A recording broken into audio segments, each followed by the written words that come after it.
তৈরি হয়ে গেল কাঁচা আমের মোরব্বা। দেখুন একদম গোটা গোটা পিস পিস হয়ে আছে। একবার কাঁচা আমের মোরব্বা অবশ্যই একবার ট্রাই করবেন। আমি যেভাবে বানিয়েছি এভাবে অবশ্যই একবার বানাবেন, মিস করবেন না।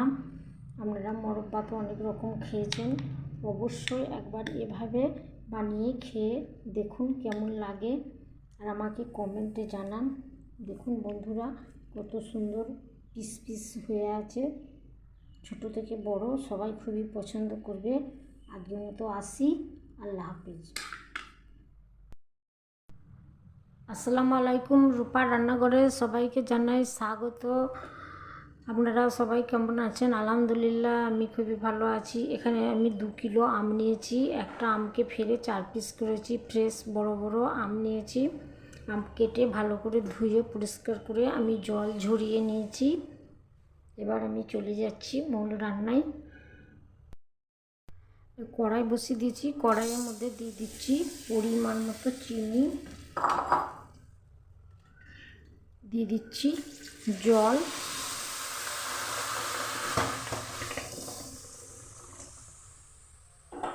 জল দিয়ে রান তৈরি করে নেব।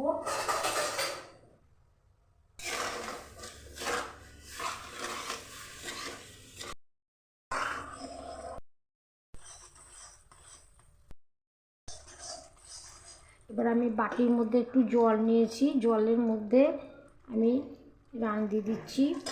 এভাবে যখন জলের বাটির মধ্যে জমে যাবে তখন বুঝে নিতে হবে হয়ে যাবে। দেখুন খুব সহজে জলের মধ্যে জমে যাচ্ছে। যখন জমে যাবে তখন বুঝে নিতে হবে পারফেক্টলি হয়ে গেছে। দেখুন কত সুন্দর জমে গেছে। এবার আমি দিয়ে দেবো আমেরও যেন জল না থাকে। জল আমি খুব ভালো করে ঝরিয়ে নিয়েছি।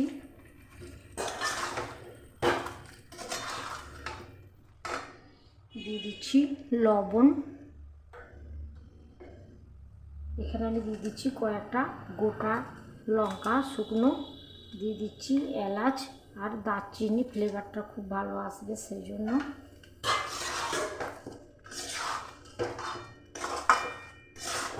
আপনারা অনেক রকম তো করে খেয়েছেন, একবার আমি যেভাবে বানাচ্ছি এভাবে একবার বানিয়ে খেয়ে দেখুন কেমন লাগে, আর আমাকে কমেন্টে জানান। প্রথম থেকে শেষ পর্যন্ত ভিডিওটি দেখার অনুরোধ রইল।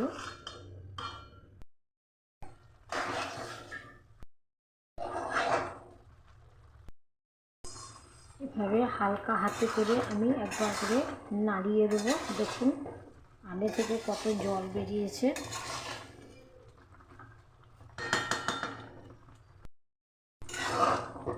দেখুন বন্ধুরা কত সুন্দর আমার কালার চলে আসছে। দেখুন বন্ধুরা কত সুন্দর আমার তৈরি হয়ে গেল আমের মোরব্বা। দেখতে কত সুন্দর, খেতে তো অসম্ভব মজার। এভাবে অবশ্যই একবার বানাবেন। এবার আমি দিয়ে দিচ্ছি এখানে 2 চামচ ভিনিগার। ভিনিগার দিয়ে অনেক দিন সংরক্ষণ করে রাখতে পারবেন।